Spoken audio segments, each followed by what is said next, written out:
and triple check everything. Make sure my backup recording's going. Good deal. Here we go. Hey, everybody, this is Jason with Isn't Life Curious and Curious About Cannabis. Thank you so much for tuning in once again. Today, I'm really excited to sit down with another science nerd. We get along very, very well, although we just recently connected.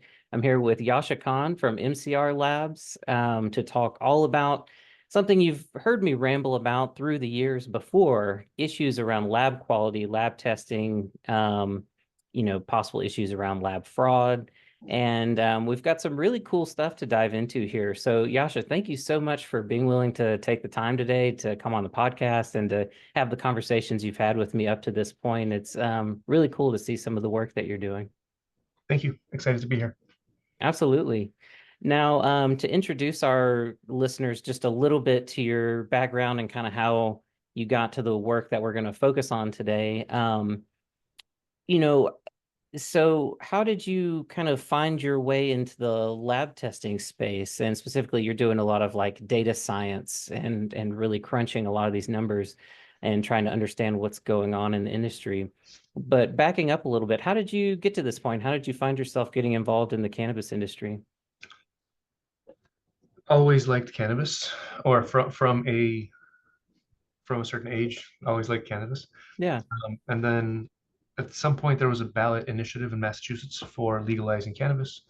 My brother and a friend, Mike and Scott, were chemists, and they thought, hey, there's going to be a need for testing. Yeah.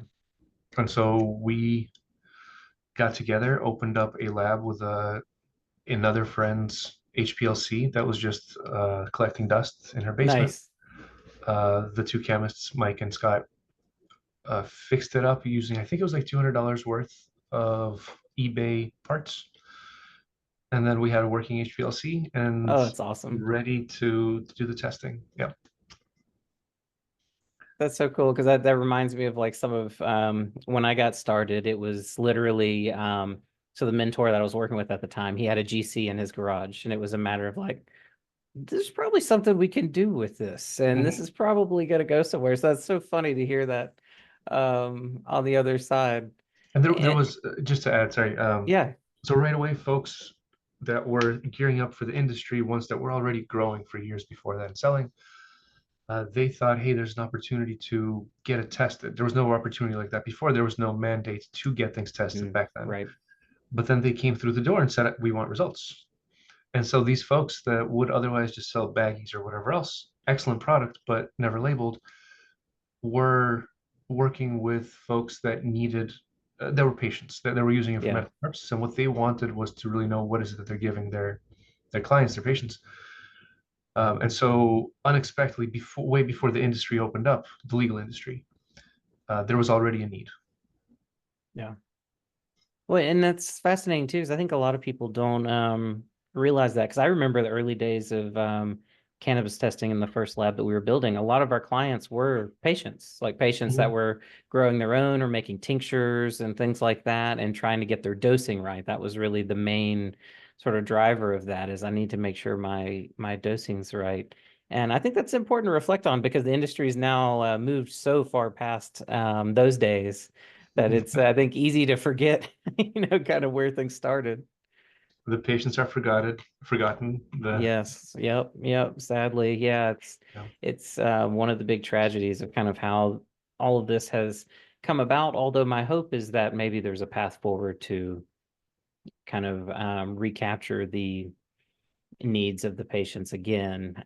I think almost every state that's gone adult use has kind of largely forgotten a lot a lot of the purpose of the medical programs and yeah. let them kind of fall by the wayside. And Money's then coming in. that's right, yeah. And then how did that kind of develop for you where you were, because I was on the sort of on this other side on Oregon watching a lot of these regulatory changes play out. How did those series of changes play out in Massachusetts and in the Northeast in general? Because it's a kind of slightly different culture and dynamic and everything there. So the folks that we tested for the first many years were home growers, patients, sellers, whoever. Yeah. And before industry started, before the medical dispensaries cultivators opened up, we were only testing for those, let's call them gray market folks. Yeah. But then when industry started, when folks got licenses, they hired the local folks that know how to grow and know how to sell. So it was exactly the folks that we were testing for Yeah. the years before that. And so we jumped right into the medical market. And then Massachusetts had recreational adult use. And we were there, we were ready. We had more experience than almost anyone. Um, And and everything's good. what were those early regulations like when they first kind of onboarded rules for any sort of testing or anything like that? What did that look like compared to kind of how it's evolved? Nearly identical to now. Really? Okay, it Some hadn't ways, changed much. in some ways better, because when adult use came about, some of the regulations were, I don't know if it was on purpose or by accident, but it went from the Department of Public Health that was overseeing it to Mm, the Cannabis Control Commission. And there yeah, was a handoff of responsibilities, documentation, everything. And so some things that were in writing as regulation before suddenly went away. Ones interesting. that Okay. maybe were more prescriptive. Hmm. And I think I might be wrong here, maybe I just don't remember, but there have been very few regulatory changes. One of them was batch size increase, Hmm. which I don't know if that's good or bad, just it did happen. And another one was good, which was prescriptive on what is the formula for total THC Yeah, and whether to adjust for moisture or not. yeah. A final decision instead of just letting anyone decide. So slight changes, but realistically, 8 to 10 years in and no real change. No, it's either that the original policies were that good that we're still using them, or we're behind the times in terms of updating them. And what's your feeling on that, especially, operating and seeing, the trends play out, the market dynamics and everything else like that. What is your general feeling about how things are going? So in terms of written regulation, what Hmm. folks are supposed to do if they're following regulations, I think they are not better or worse than most other states. Sure, yeah. The problem is that they're not being enforced.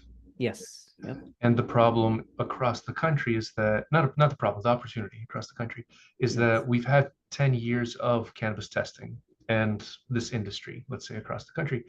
And we have a lot of experience, much more than policymakers did. Policymakers now have access to people with more experience than they did 10 years ago and access to much more data. So we can see which policies worked, which ones didn't, what the safety limits should be, what they shouldn't be. So it's an opportunity for us to improve. Yeah. And if one state doesn't, they can always say like, yeah, but no other state is, or a few other states are doing it. But it is time to change. Well, and that's been a big thing that I've sort of been weighing on my mind through the years, and something that got me excited when I learned about the work that you were doing, trying to kind of continue some of the work that others were doing, trying to do these Freedom of Information Act requests, trying to understand like what is the data, what do we see, and what stories can we pull from that kind of data over time. And, it's something I always wondered because, for instance, like my experience in Oregon when dispensaries were first made legal, and then they were thinking about, testing rules and everything. That was one of the big discussions that came about in the committees was, well, we have no data to go off of, so we have to just start somewhere, let things Yeah. play out and see what happens. And and in my mind, after, several years, you start wondering, okay, we've let it play out. So at what point do we come back around and actually look at the data and then have another discussion about what we have learned from that and how we want to move forward? And it seems like it's been a little slow for that to happen, considering how many years of data we actually have at this point across so many states, which I guess, really segues into your story of just, I mean, you have, I think the last time we talked, you said you had almost 90 million data points trying to look at testing data across the country and kind of understand the effects of regulations and other things and what it's having on the market. Yeah. So I completely agree. but to give policymakers and regulators some slack, we don't have a federal system. Right. So is it up to the policymakers from each state to reach out to every other state Right. and do this work? Is it up to the FDA, which cannot do this because it's not federally legal? Yeah. There's CANRA, which it would be great if they did, and I hope that they do. And I think they're perfect. They're the perfect entity for this kind of work. But up until recently, this data wasn't available. Yeah. But now that it is, the question to you, who should do this work?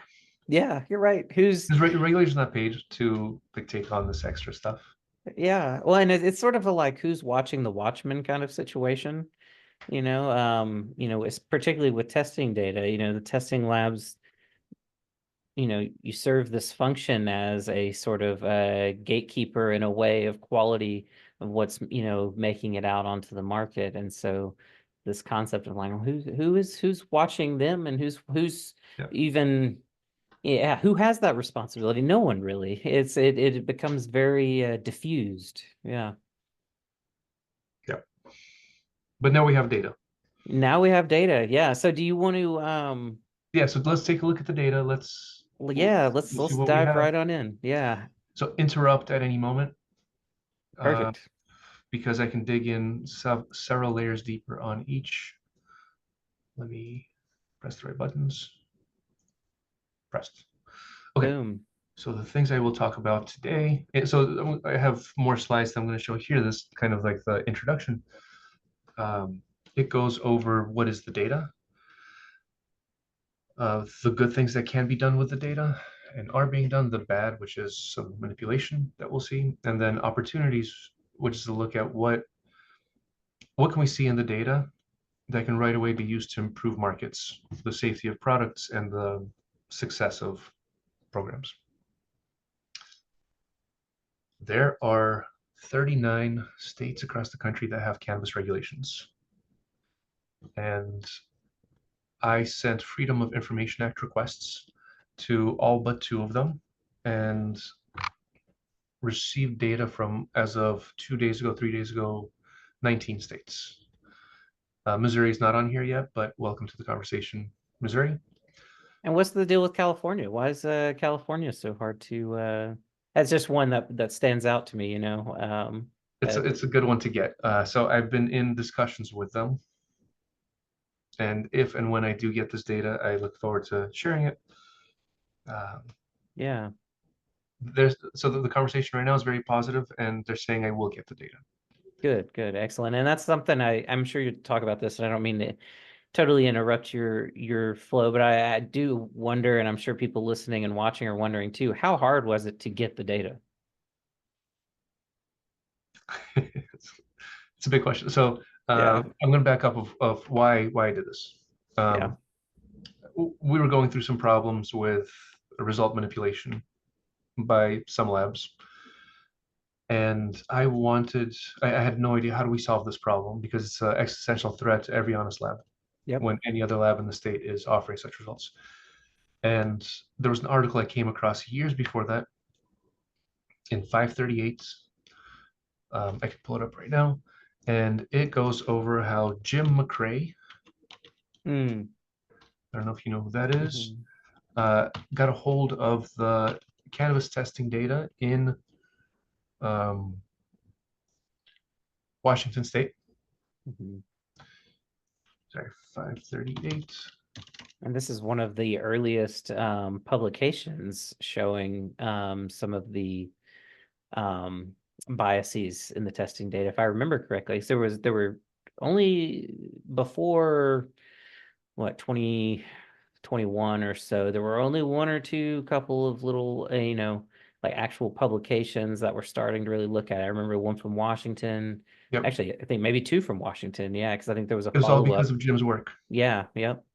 And so Jim did this thing of like the world has been collecting data for the last couple of decades and mostly hoarding it, especially government Yep. agencies. And he got a hold of this data because it was publicly available already. His work, when he uncovered what's happening, led to multiple labs getting closed down in Washington, multiple in Nevada. And whoa, those states now are looking much better according to the data than most others because of their open data and because there's a repercussion to manipulating results. And so I learned about this, and then I met Jamie Toth, who did Freedom of Information Act requests in Oregon and did some fantastic analysis. And knowing, like, I've always heard of the Freedom of Information Act, as have everyone else, you know, comes up, but I never thought I would use it. And then I sent a couple requests to a couple states. Some said no, some said yes, or one said yes. And then I used the data from that state to go to other states and say, hey, other states are sharing data, so please share yours. And some states complied, others said no. So I had to sue 6 states for their data.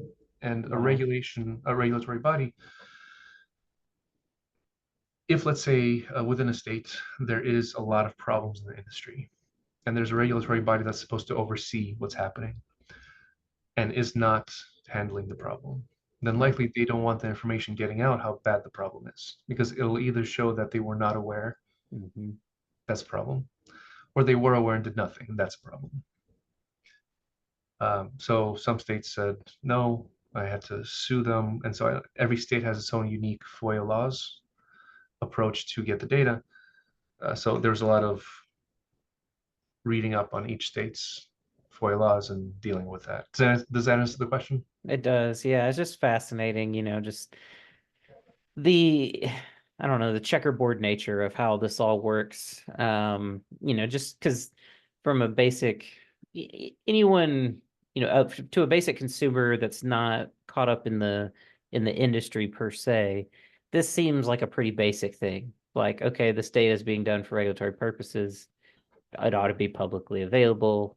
Shouldn't be hard to get.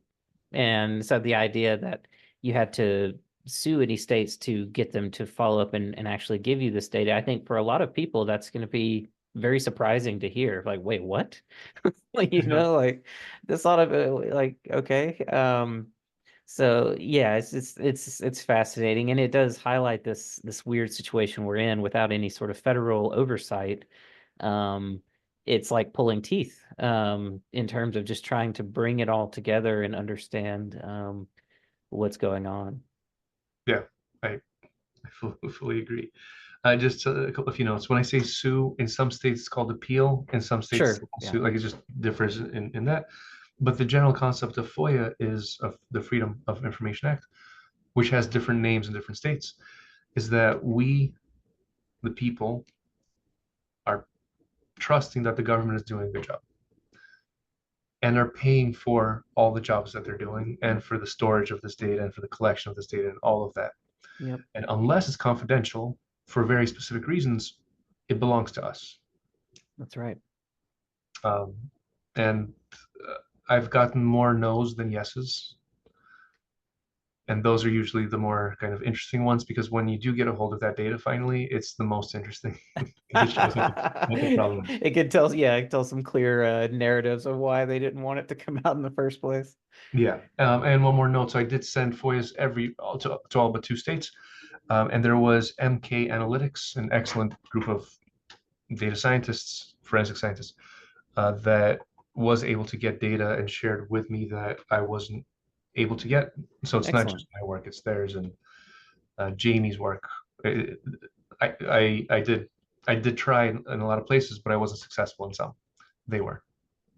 Excellent. Moving on.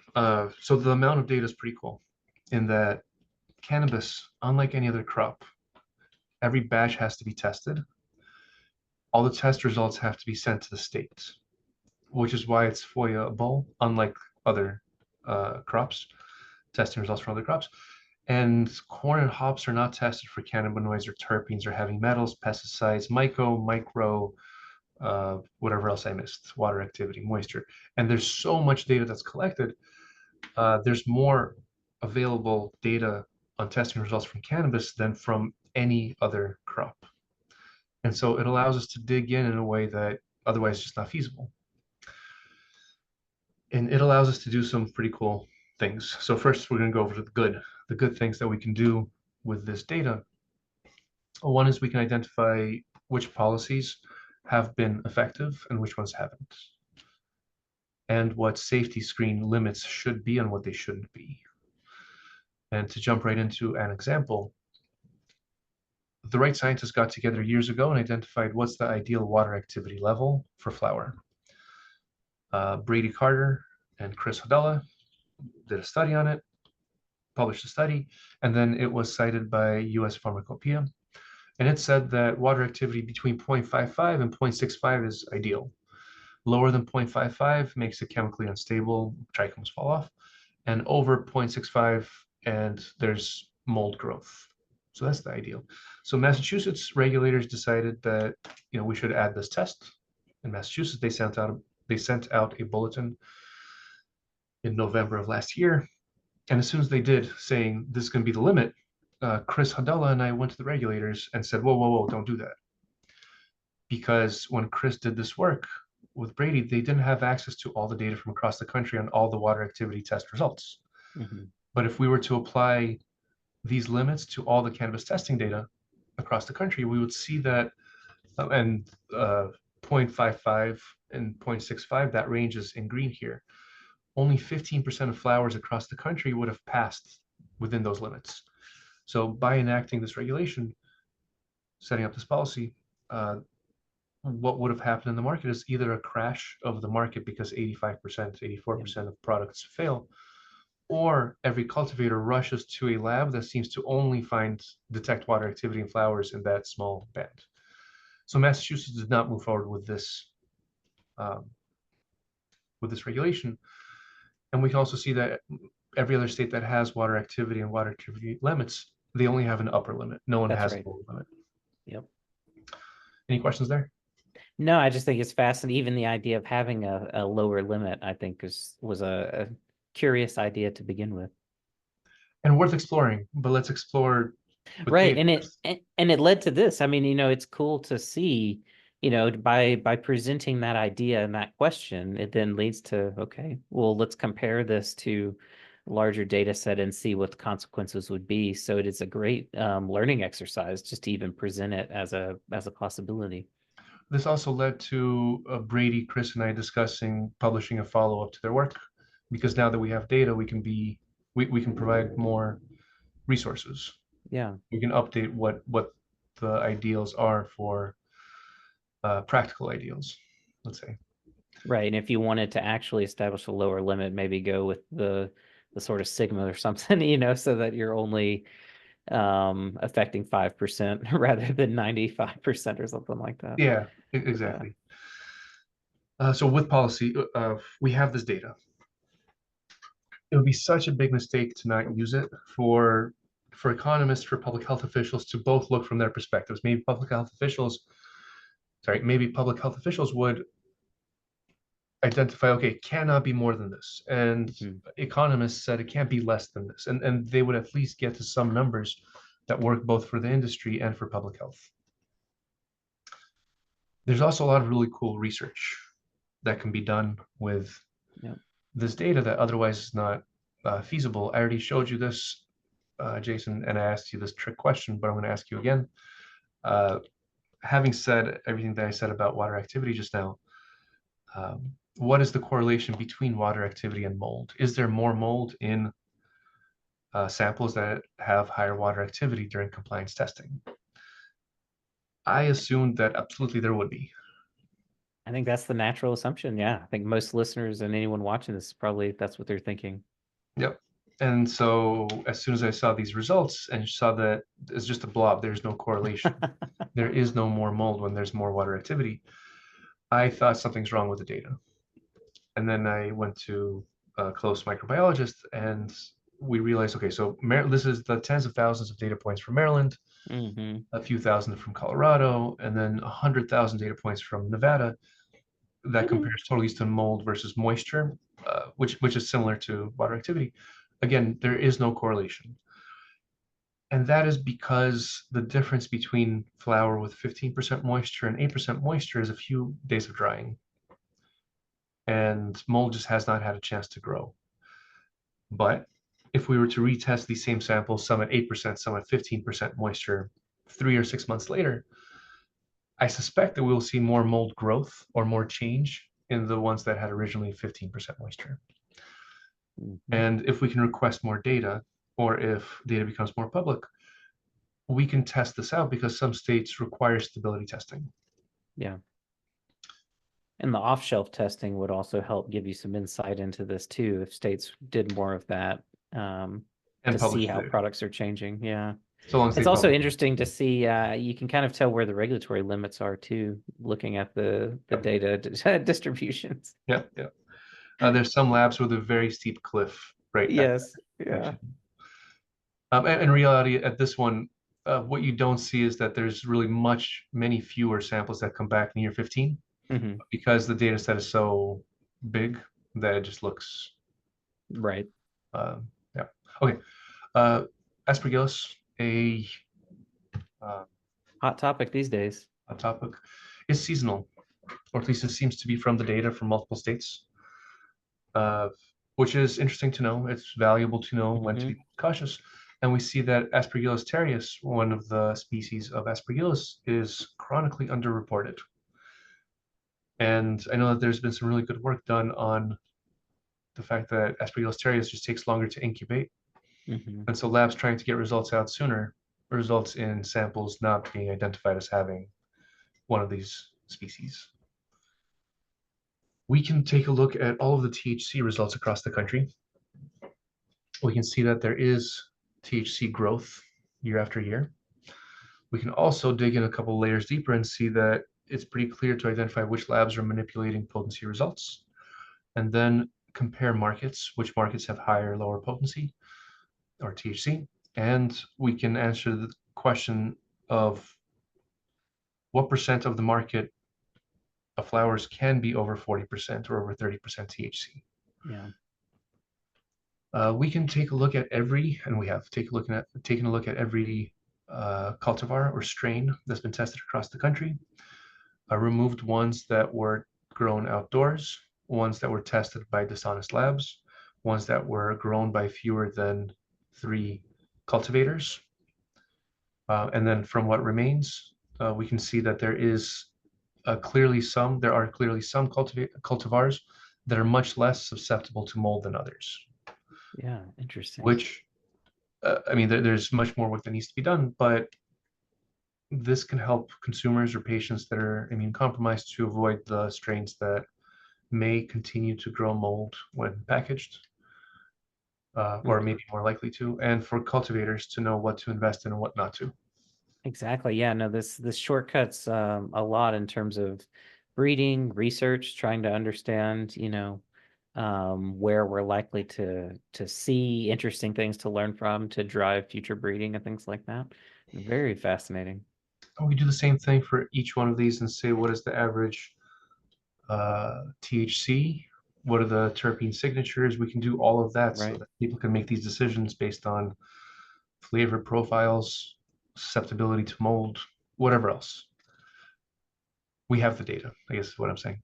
And this only shows, or almost only shows, lemon strains, just because we need to get a large enough number of cultivars on the same page to show that there is a difference. Hmm. But when we look at the 750 or so strains on which we have enough data, we see a very similar shape. Some are much more susceptible, some are much less. But on a graph like this, we can't really place all of the Right. cultivar names. So that's some of the research. I've partnered with who I think are some of the top scientists across the country to publish on some of these. Excellent. And that's the good. Yeah, I But mean, there's, this shows just how powerful the data is, like you said, in a good way, just all of the potential that it provides. But of course, that's all assuming the data is good data. no, it's not assuming. It's so for each of those things, I think, yeah, literally everything that I showed so far, one of the first steps is Mhm. removing the labs that are clearly manipulating results. Right. Okay. Yeah. Yeah. Or, Yeah. So you can by yeah, seeing the trends figure out those outliers and remove them.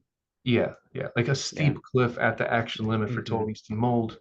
Like we can clearly identify those and remove those from the And data clean set it. and then Yeah. still work with this data. Yes, it's dirty data, but we know You can clean it up quite how a bit. dirty it is. Yeah. Yeah. Now the bed.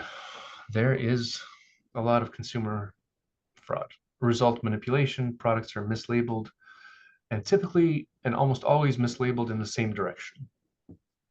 And I'm not the first one to say any of this. Many have said a lot of correct words on this, and it's been written about in industry journals, Forbes, Bloomberg, Washington Post, 538, and published in multiple peer-reviewed journals. And I think the peer-reviewed journal articles already cover maybe 10 or so states, showing that in every state that has been studied, this is seen, that there's result manipulation, or at least that the labels do not match what they are labeling. And this is how it works. Consumers walk into a dispensary and say, I want the flower with higher THC. And they buy the stuff with the flower with higher THC. And then the store owner, the dispensary owner, goes to the cultivator and says, I can't sell the stuff with lower THC, so I'm only going to buy what you're selling with higher THC. And then the cultivator goes to the lab and says, the flowers that you labeled with lower, that you tested with lower THC are not selling. So either you give me higher potency, higher THC results, or we'll leave you for a lab that will. And conversations like this, either direct or indirect, happen all the time. And what's really cool is that we can see this in the data. We can see the moment that someone switches labs. So here's a single cultivator, and each dot represents a THC test. In blue on the left, they're testing with one lab, and orange on the right, they're testing with another lab. And the moment that they switch labs is the moment that their THC goes up from 19% to 24%, which is a 28% relative increase. It happened overnight.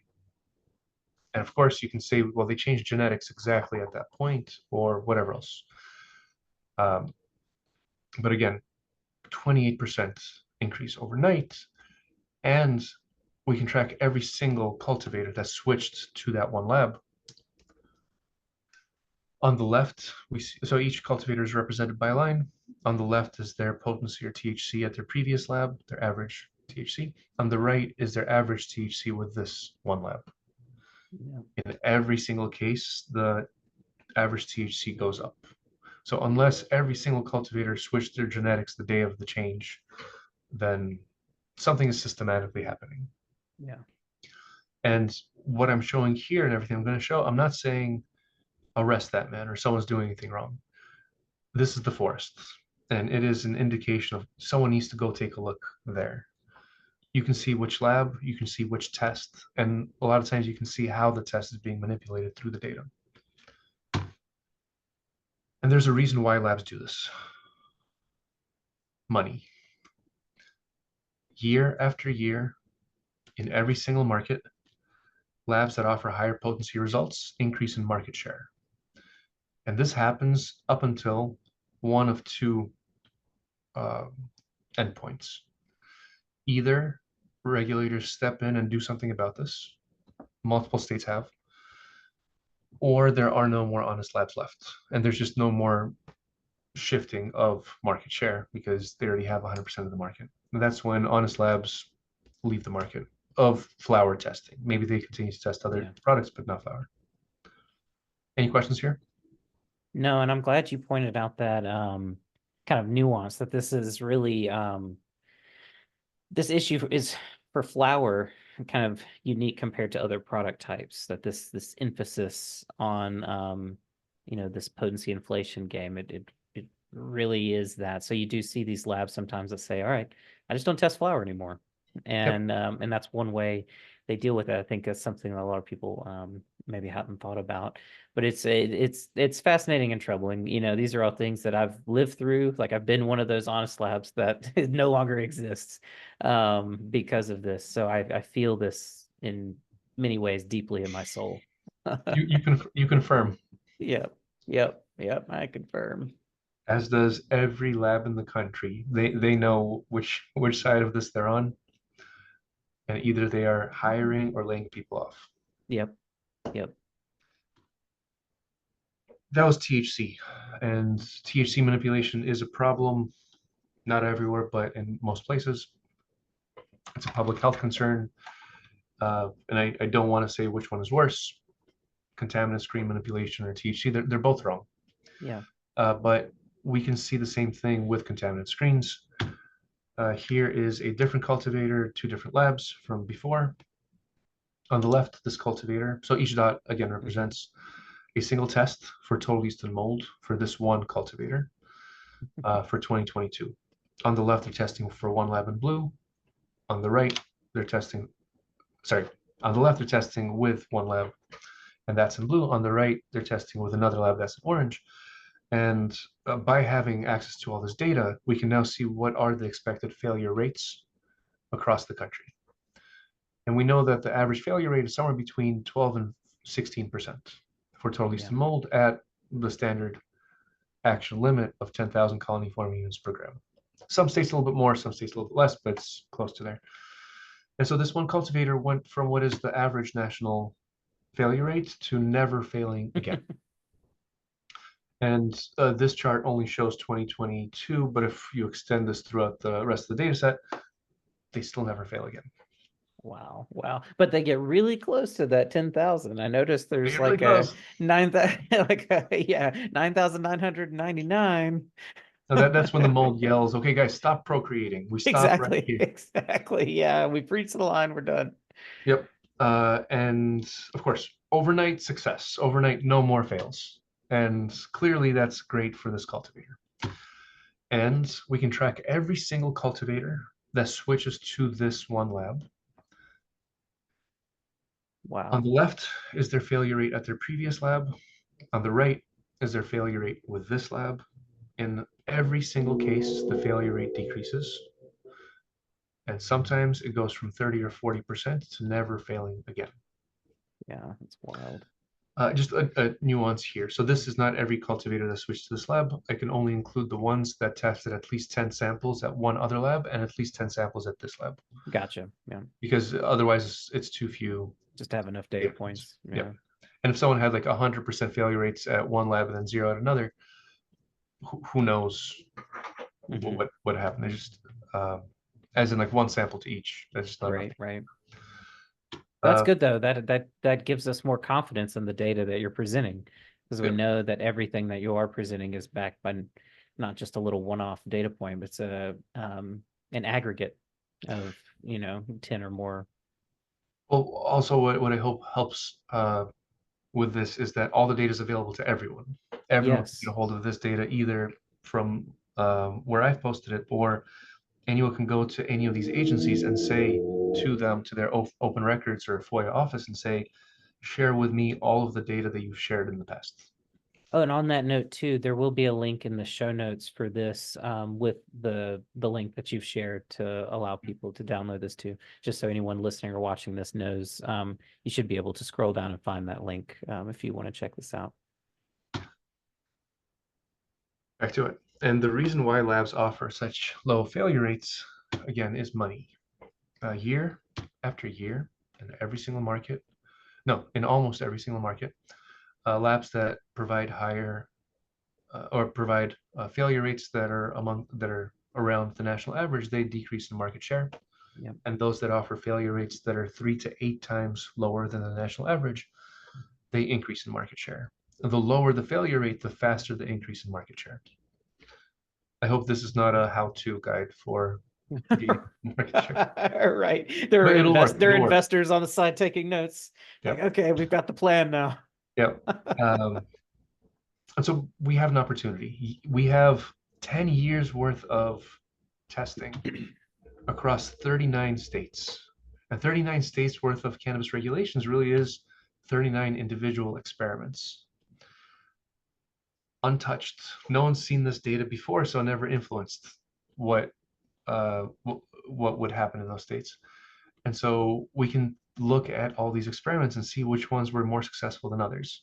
What policies led to what changes in the market shares, in the chemistry, in the results, and the whatever else. Because there is a lot of data already available, and it's continuing to grow. Literally every day there are probably millions of data points added to the metric and BioTrack and limb systems across the country. And this can be used to improve policies, reduce result manipulation, and do a lot of really cool research. And to jump right into the improving policies, Yeah. we can take a look at what worked, and I think it's very clear what worked in some cases. So here's Maryland. Each point represents the percent of samples that exceed 10,000 colony forming units per gram for total yeast and mold. At first, there is, a relatively low failure rate, and it continues to decrease up until a certain point where there's a red line. And at that red line, something happens. It's not that mold is introduced to Maryland on June 30th, 2021. It's that there's a regulatory update. And before this regulatory update, there was a 1.5% failure rate, or percentage of samples that exceeded that action limit. And after, it was 21%. And this happened overnight. I'm going to show exactly how overnight this happened. So the change was prescriptive. They said you're not allowed to use these methods. You must use these kind of methods, and you must properly validate the test, as in prove that you can actually get the right results. Because without proving that you can get the right results, why not say I didn't see anything? Who knows what was in there? Right. Here are two histograms. The one on the left shows all of the total yeast and mold results before that date, before June 30th, 2021. On the right is afterwards. If I was to remove the action limits, the red line, I think you would know exactly where to place it on the left graph, because there's a steep cliff where either someone was manipulating the results, either the mold was or the lab was, but something is off there, and somehow the results tailored themselves to the regulations. On the right, that did not happen. I'm not saying that this completely fixed the market, but it got much better, and I would not know where to place that red line on the right side. Labs knew for over 6 months that this change was going to happen, and they waited up until the very last minute to make that change. So much so that on the next slide, I'm going to show the 30 days before June 30th and the 30 days after, where clearly there's a cliff up until that date on the left. And on the right, again, you don't see where it would be placed, where the red line would be placed. And the failure rate went from 0.3% to 19 overnight.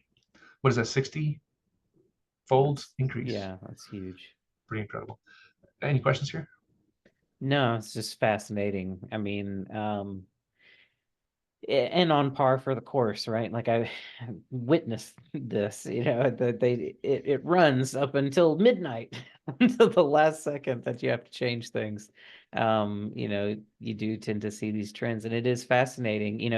This also highlights, and I'm interested to ask you, as from your perspective as a data scientist, like one thing I think about and wish is that in general, the public had a greater sort of scientific literacy when it came to data analysis of just how to interpret distributions and things like that, because I think that adds a lot of value here to be able to look at these and kind of identify the weirdness. It's very telling, and like you're saying, that the 30 days after June 30th, you see, more or less just it's not a like a standard distribution or anything, but there's no cliff. There are no these weird jagged cliffs that generally you're not going to see in a nice valid data set. And so this is important for anyone watching this or listening. And if you're listening, definitely go check out the YouTube video so you can see all this too. I think it's very important for people to get used to looking at these types of data sets and get used to these kind of visual cues that you're talking about. I think it's extremely valuable for consumers and regulators and producers or all around to kind of hone in on. Yeah, I agree. I learned a lot of this over the last year of working with this data. Because at first it's very exploratory.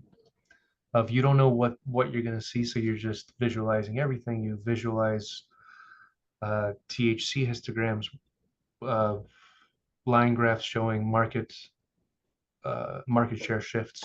And then when you see something, well, that looks really off. Why would that happen? Then you start zooming in, but then you find things like this Yeah. that are really cool.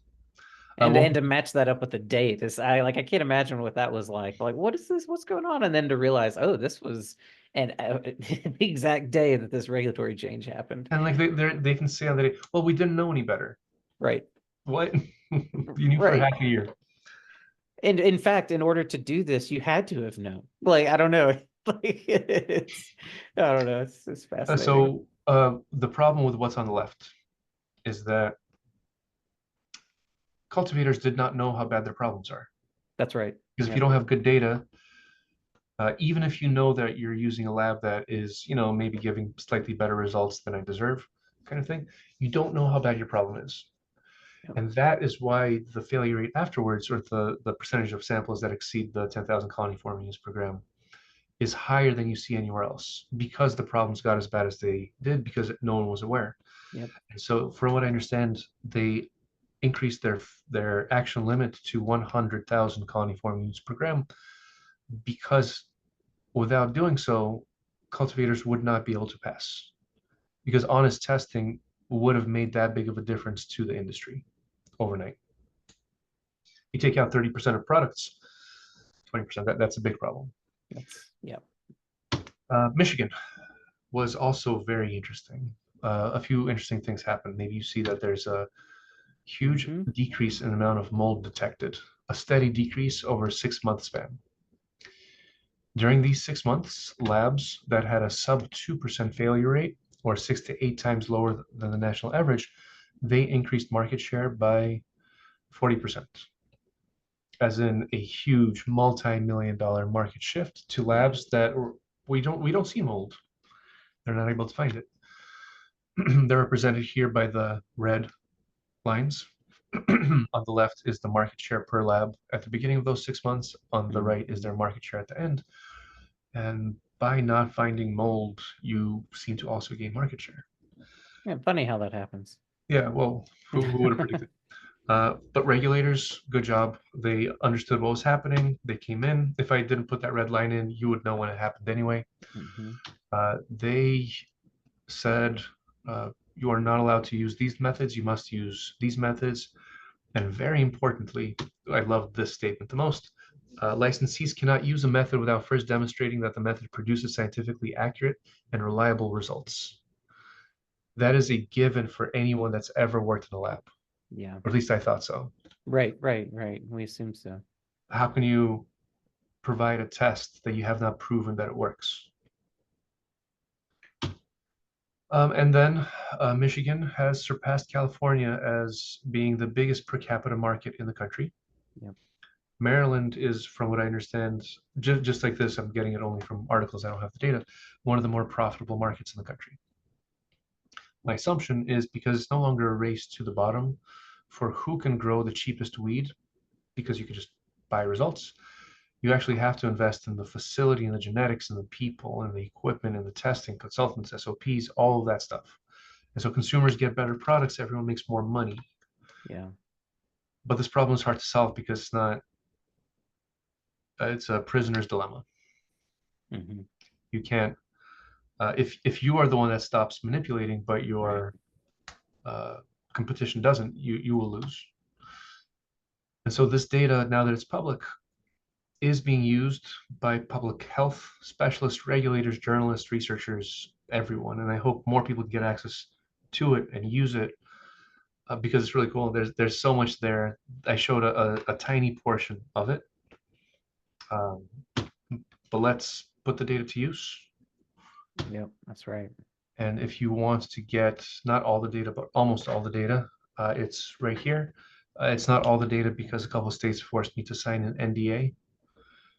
Right. That's also interesting to me. I don't know. That was something that had never occurred to me. That was something that could happen, that a state would say, yeah, here's some of this public data, but you have to sign an NDA and can't do it. I don't know, tell anybody about it or do anything. Jason, I can tell you it's, for example, New Mexico, go ask them for this data. They have to give it to you. They might ask you to sign an NDA, but who cares? Yeah, yeah. Right? Okay, so it's an extra step. You go ask yourself. Mm-hmm. Yep. You, Yep. you get it. It's not good data anyway. As in, like, not that it shows huge Right. problems. They don't collect data well, is the Right. problem. It's yeah, muddy data. Yeah, yep. Yeah. And coming off of this, because I know there's there's tons of data you've looked at, and we've just sort of introduced a lot of the basics here of demonstrating the value and what's possible.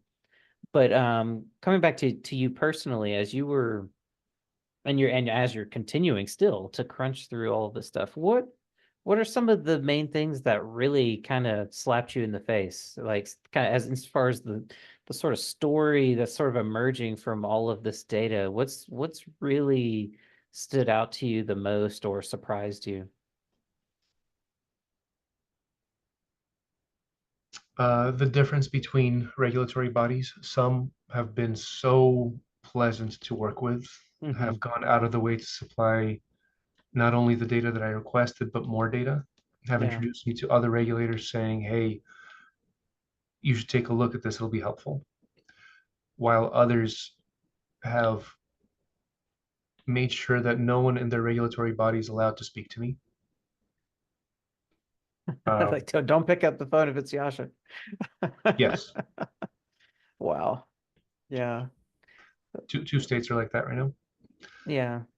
Um, and I'm not like I'm saying very directly, you can have the data and you can analyze it yourself. What I'm showing you is it's better for you. So the good states, the regulators in some states, they say, oof, I'm not happy I saw that, but it's better to know that this is happening than not, Right. or see it in a local newspaper that it's happening and not be able to deal with it before that happens. Yes. And others Yes. are like, please, I need to pretend that I don't know about this. So leave me alone. Yeah. Yeah. They'll just wait for the inevitable reckoning that'll come. I Yep. mean, and what's the and people have different opinions about this, but in terms of dealing with some of the lab shopping and the fraud and everything that's going on, obviously enforcement is a big issue, but what are some of the main things that kind of come to your mind that would be more practical steps forward to start to address some of the failings that we're really seeing? And one thing that's encouraging in looking at the data sets is that you can see in some states that regulators notice there's a problem, take action. You can see the effectiveness of that. And of course in other states we're still sort of waiting for that. But what are some sort of general recommendations that come to mind in terms of dealing with some of the like incentive structures and things that exist that are really pushing a lot of the lab shopping and the data fraud? I think there's no disincentive to dishonesty. Yeah, As in, why not make more money? Because you are, as a cultivator or as a laboratory, you're faced with a question. You were faced with this question too. Do you start to manipulate results, or do you lay off your peers and friends? yeah, And that's what ethics like. It's not. It's a question of like which of these two hard choices do you make? yep. Um, and so there needs to be a disincentive for dishonesty. There need to be fines, uh, lawsuits. There needs to be media about this, as in this needs to be covered. Yeah, Folks not need to know that if you are deciding on behalf of your company that you're going to make this decision, that people will know that you have made this decision. Are you okay with that? yeah, And there needs to be recalls. So off-the-shelf testing is absolutely necessary because what I'm showing is only data. It's and hmm, it shows what is statistically unlikely, but not impossible. Nothing from what I showed is impossible. Uh, but off-the-shelf testing is like the trees to the forest, where yeah, the data can show you that cultivator, the samples that they tested at that lab, that came back at 22 point or 20.2% right over the line. Those almost certainly were manipulated. Go pick those up and take them hmm, to that same lab, have that same lab test it in front of the auditor Yeah. to prove that they got that result without manipulation. Because then you can say it's the lab that was chosen by the cultivator and got very different results. Who knows whose fault it is, but product recall. And then, or send it to multiple labs, but Yeah. some scheme in which there's an opportunity to do a product recall so that cultivators have to make the decision. Do we go for favorable results that will increase the chance of a recall? Yeah. Because if there's no chance of a recall, then Right. What's why the not? Really, right, right, right. why not? And do you, one thing, a question that I get from a lot of people that are trying to understand the kind of source of the problem, and I like to ask a lot of people, their opinions of this too. I get asked a lot, is the issue, that labs are feeling this pressure and are intentionally manipulating data, or is there some level of just sort of poor training or incompetence involved that's leading to some of that? But it seems like your data sets are painting a pretty strong picture that the labs kind of know what they're doing. That there may be some mistakes or incompetence or poor training or whatever involved, but it seems as though when we look at these larger data sets that can't necessarily really account for most of what we're seeing. So I guess first, I don't know what people are thinking. I'm Yeah, not inside of any of those right, labs, right, but I can tell you that as a consumer, I don't deserve to be ripped off, regardless of if it's incompetence or malfeasance. I just right. don't. And if someone can't run a lab that produces honest results, they should not be running that lab. So that's not a excuse. Then the question of, is it manipulation or is it incompetence? There have been plenty of labs that have been closed down, and what's been shown, I think, every time is like it's hard to continually make oopsies that are always Right. direction of supporting higher potency or lower failure rates. Always. Yep, yep. That I mean, if they get sued for fraud, it's much worse than incompetence. So, maybe everyone's leaning that direction, but like it's hard for me to to think that you're spending millions of dollars to open a lab. Yeah, yeah, You're entering a market and you're going to be offering services and you're liable for this. Do you really, and you have proven that you can do this test correctly when you're being audited. mhm, What happens at other times when you're getting paid? If it's different, then it's hard yeah, to believe that it's an oopsie. yeah, yeah. Um, when I've given similar presentations, sometimes there are those labs in the audience. And one of the things that they said, which I thought was like fascinating at the time, and I was able to answer it through data, but now I think I have a better answer, is a lack of standardization. That it's because methods differ that results differ. Mm, well, And that was for total yeast and mold. hmm, To which we can see with the data that a lab that was manipulating when they were told to stop manipulating by the vendor of their total yeast and mold kits, their failure rate jumped 13-fold overnight. yeah, That's just through the data. Also, we can see different labs that use the same technology getting vastly different results, as in some hmm, labs have results that look exactly like everyone else's, and others that have significantly lower. So using the same technology, but having very different results. So it's not technology. Now, but I went one step further and I got in touch with the 5 biggest manufacturers of total yeast and mold technologies. And I showed them the data and asked them very directly, could your technology have resulted in these results, made these results? To which the ones that I've spoken to, 3 out of 5 so far, all of them said very much no, yeah, yeah, cannot possibly. It's the lab. yeah. Well, and we've seen, like California took the approach of trying to standardize the potency method to try to deal with, some of this problem. And just like I remember seeing in Oregon when we switched, when accreditation finally became required, you see this correction and this sort of honeymoon period of things sort of playing nice and seeming to be more realistic, and then a ramp back up as the pressure sort of comes back on. And then you see those potency numbers start to rise again. And I swear it's like it happened in Oregon with accreditation. It's like all the averages came back down to like 18 to 20% or whatever. And it's like, oh, okay, now we're dealing with some, more reality again. And then all of a sudden it's, oh, now we're back at 35% THC. And then California is very similar. Like right after that standardized method went through, we saw this big reduction in average THC potencies. And now we're seeing crazy numbers yet again that are pushing biological limits and everything. So on multiple levels, it seems like standardized methods is not going to fix the problem. I was against standardized methods before because it creates there's no more innovation the moment that something is standardized. Right. Labs are not going to will not be able to decrease the costs or increase the amount of compounds they're testing for if everything's standardized. But one regulator who I believe is one of the most successful regulators in this industry, I don't know if she wants me to say her name, so I won't.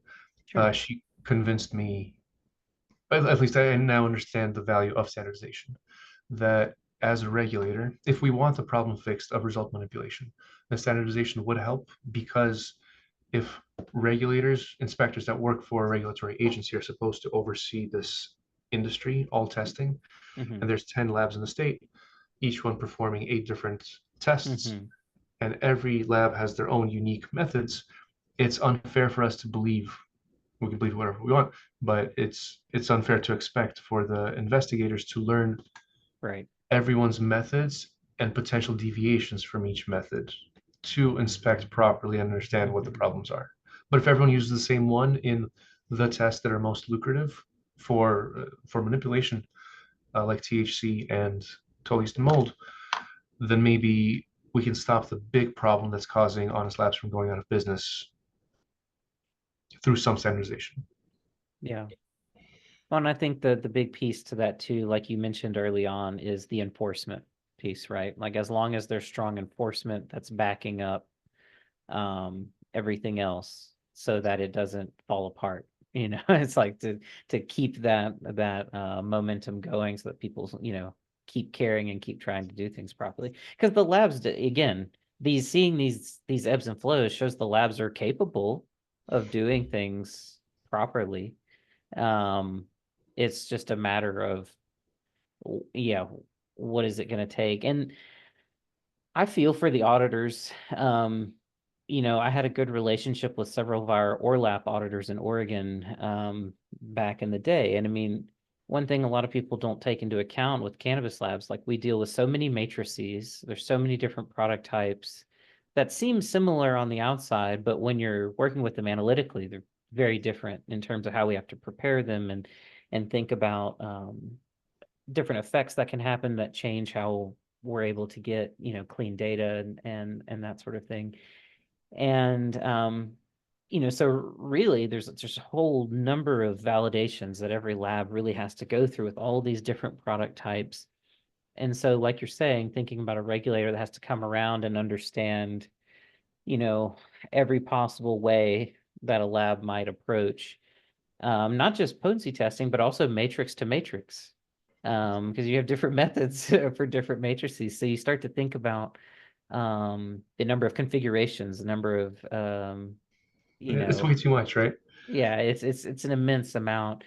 And the resources, you'd have to have immense resources to be able to have a team of auditors that could really take that on effectively. So I can definitely appreciate that perspective. And there's only a few tests that are the ones being commonly manipulated because they have the biggest financial burden. That's right. Yeah. So why not focus on those first? Make sure everyone gets to a level to accurate results. Yes. Yeah. And then continue tracking through data. Yeah. But then, there can be room afterwards once this problem is fixed for innovation. But first, maybe throw out a year's worth of innovation or two for the sake of saving the industry. Yeah, I think the important thing right now is getting things, thinking from a quality systems perspective, which is a lot of my background, getting things in control, just trying to, having proper monitoring systems in place, getting things in control, and then from there we can start to change things and have a sense, practically of what's going to happen and what we need to think about going forward. And again, for everyone listening and watching, I hope the big takeaway from this is just like Yasha said, we have the data. We got to look at the data. The data can drive a lot of things and help us really focus on what's important. And one of my final questions to you, and then I know we'll have to wrap up very shortly, but what are your thoughts in terms of what this means for industries beyond cannabis? Because like we were saying, cannabis is the most tested agricultural crop right now. I mean, immense amounts of data points on so many different products, all being funneled into relatively centralized systems like metric, and that sort of thing, it is a unique situation that we really haven't had the chance to play with any sort of, I don't know, product like that. So what are your thoughts in terms of not just cannabis, but lessons to be learned here for broader food, dietary supplements, and anything else? So first off, obviously, I have no idea. But just to say a few things, I know that there's problems with fish being mislabeled, Right. olive oil. What was the other one there? Oh, supplements. Huge scandal with supplements being fully mislabeled. Oh But yeah, none of those complete things are fraud. tracked. The testing there, none of that is tracked. What if we can better understand how to track this kind of fraud? Yep. What are the incentives? Like who makes the decision when? How clearly can you see that, okay, everyone that moved over there at this rate, every fish farmer or whatever else. Right. What if we can track market dynamics? What if we can track like I don't know what will be relevant Mm-hmm. here, but what if we can see uh, a better perspective on how different policies affected a market, and what if there's similar policies in other markets that once we uh, have this insight can make other markets better, whether it's food or not. Right, right, exactly. I mean, that's to me, that's the grand story here is cannabis has, in this funny way, provided this case study of, what's possible when you are generating all of this data around a crop and its derivative products and things like that. Seasonality, Right. geographic conditions, environmental conditions for heavy metals, for there are 650-ish pesticides tested for across the country. Yep. 450 of them are only tested for in a single state, some state. Only 5 pesticides are tested for in any across more the same 5 across 30 states. No, wow. Wow. That's actually a statistic I've wondered about. That I'm glad you said that. And 81% of pesticide detections out of the states that I've studied were all from stuff that is typically accidentally used, like someone used RAID Hmm. in the Yeah. accounting office kind of thing. Yeah. 81%. Uh, I don't know what to do with this outside of cannabis, but in cannabis, I know that we will need to have at some point a discussion about interstate commerce and international commerce. And pesticides will be an important topic because some states will say, we do not want anything entering the state that hasn't been tested Hmm. for XYZ. Of having this data, understanding what is being used in some places but not being tested for in others, may inform us of what additional pesticides we should be testing for. And some things, some pesticides and microbiological contaminants that have never been found anywhere. Why are we still spending money on those tests? Right. Right. Yep. Yep. How does that apply to other markets? I don't know. But let's a lot of people dig into this data and let's find some cool things. Yeah. Let's figure it out. That's awesome, man. Well, I appreciate you being willing to come on the show today and spend we've gone about an hour and 15 or so. I appreciate you being willing to kind of explain all of this, break it down in a way it's really easy to understand and really illustrates some powerful concepts. I hope that, we have people that tune into this show from all over the country, but also all over the world. And I hope that it starts to really spawn some creative ideas and discussions in terms of, again, just the power behind all of this data and the stories that it tells, and how it can kind of shine a light on the kind of next stage of the cannabis industry, because it does feel like we're kind of moving into that next chapter, whatever that is. And so this definitely paves the way in the work that you're doing, and Jeff Rossett and so many other people that you've mentioned and worked with, through the years, that are kind of all tackling this from different angles and trying to, piece this together. It's really great work, and definitely really, really appreciate it. And like I said, I'll make sure to get the links in the show notes and everywhere else I can post it. I'll be sharing this as much as I can with as many people as I can. And hopefully whatever little impact we can have, I hope we can do it together. So on that note, as we wrap up, I want to give you the floor, let people know if you have anything to share in terms of ways people can, I know you already put it on the screen, but in terms of ways people can contact you, follow your work, if you want to say anything about MCR or anything else, I'll let you close this out here. With what I've said, I don't want people to think that there are no honest labs. Most Yes, labs are honest, I'm glad you said that. but most products in most markets are tested now by not those labs because of these market shifts. These things can be fixed. There are plenty of honest labs that are ready to take this on. One of the inspirations that I didn't mention for this was Keegan Skeet, who Yeah. hosts a cannabis data science meetup on Thursdays. If you were to Google cannabis data science meetup, I love what they do. They are all about open data and a bunch of great data scientists that get together and separately and analyze these data sets, other data sets, and there's a lot of really cool work to see there. Nice, awesome. But yeah, anyone listening that's interested in this, go check that out too. I wasn't even aware of that, so I need to look that up and try to get in there too. Today's Thursday. That's right. Yeah, yeah, yeah. And then this will probably release on a Thursday too. That's usually when Perfect. I push out podcasts. Well, awesome. Yeah, Well, Jason, thanks so much. yeah, I really, really appreciate your time and energy, man. And keep up the good work. Stay in touch. And Absolutely. if you ever have any more to share or anything else you want to come and talk about with our listeners, please let me know. I'll be happy to have you back on anytime. I would love to. Jason, thank All you. right. Yeah, thank you so much. All right, everybody. Thank you so much for tuning in. I appreciate your time and energy. Stay curious and take it easy, everybody. Bye-bye.